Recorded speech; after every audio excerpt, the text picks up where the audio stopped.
Hello everyone, today we're gonna work on a quick set lock. We're gonna unlock it with the pickup tools.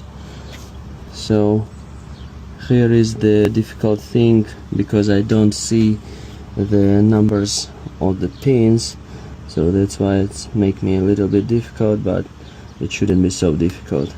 So let's see what we will have. First is done, second is done, and this is also done, and boom, the lock is open. Okay, now we got the deadbolt. Now we will open the handle.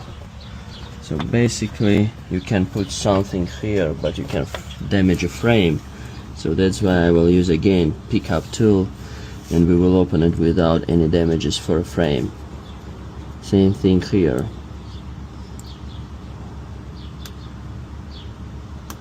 Open this,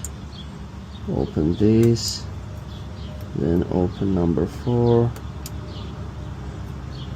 then we're gonna open number 2, and lock is open.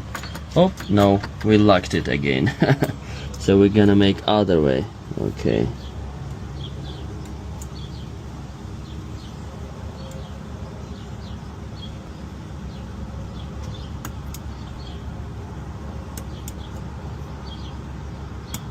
Okay, here we go, and door is open. Ta-da! Thank you everybody for watching.